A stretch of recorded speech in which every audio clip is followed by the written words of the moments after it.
ಆಗ್ತಾ ಹೋಗ್ತಾ ಇದ್ದಾರೆ. ಇದನ್ನು ನಾವು ಗಮನಿಸಬೇಕಾಗಿದೆ.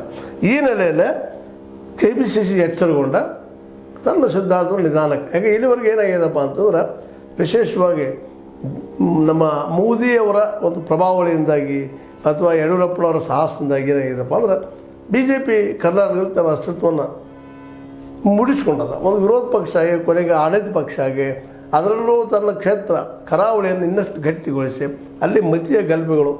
ಆದರೆ ಅದಕ್ಕೆಲ್ಲ ಕಾರಣಕರ್ತರು ಇಸ್ಲಾಂ ಮತ್ತು ಮುಸ್ಲಿಮರು ಅನ್ನೋದು, ಮುಸಲ್ಮಾನರು ಇದಕ್ಕೆಲ್ಲ ಕಾರಣಕರ್ತರು ಹಿಂದೂಗಳು ಅನ್ನೋಂಥ ಒಂದು ವಾತಾವರಣ ನಿರ್ಮಾಣ ಆಗಿ ಅಲ್ಲಿ ವಿಶ್ವಾಸ ಇಲ್ಲ.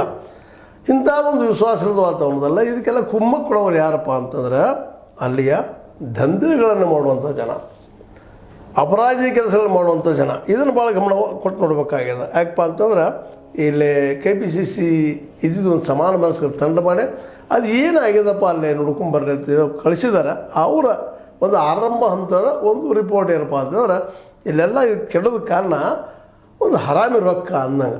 ಅಂದರೆ ಇದರ ಅರ್ಥ ಏನಪ್ಪ ಅಂತಂದ್ರೆ ಮುನಿರು ಕಾಟಿಪಳ್ಳಿ ಅವ್ರು ಹೇಳ್ತಾರೆ, ಮರಳು ದಂಧೆ, ಮಸಾಜ್ ಪಾರ್ಲರ್, ಬೆಟ್ಟಿಂಗ್, ವೇಶ್ಯ ವಾಟಿಕೆಗಳು ನಡೆಸುವಂಥ ಜನರಿಂದಾಗೆ ಆ ದುಡ್ಡು ನಮ್ಮ ಯುವಕರಿಗೆ ಸಿಗೋದ್ರಿಂದಾಗಿ ಅವರಿಂದ ಸಹಜವಾಗಿ ಅವ್ರಿಗೆ ತಪ್ಪು ಹೆಜ್ಜೆ ನಡ್ತಾ ಇದ್ದಾರೋ.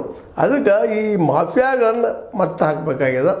ಆ ಮಾಫಿಯಾಗಳು ಇವರಿಗೆ ದುಡ್ಡು ಸಪ್ಲೈ ಮಾಡ್ತಾರೆ, ದುಡ್ಡಿದ್ದಾಗ ಇವರೆಲ್ಲ ಮಾಡ್ಲಿಕ್ಕೆ ಹೋಗ್ತಾರೆ, ದುಡ್ಡು ಏನಾದ್ರು ಯಾಕೆ ಮಾಡ್ತಾರೆ ಅನ್ನುವಂಥ ಮಾತನ್ನು ಇವತ್ತು ಸ್ಪಷ್ಟವಾಗಿ ತಮ್ಮ ಪ್ರಥಮ ವರದಿಯಲ್ಲಿ ಹೇಳುವಂಥ ಕೆಲಸವನ್ನು ಮಾಡೋ ಪ್ರಯತ್ನ ಮಾಡ್ತಾ ಇದ್ದಾರೆ. ಕಾಂಗ್ರೆಸ್ಸಿನ ಸಮಾನ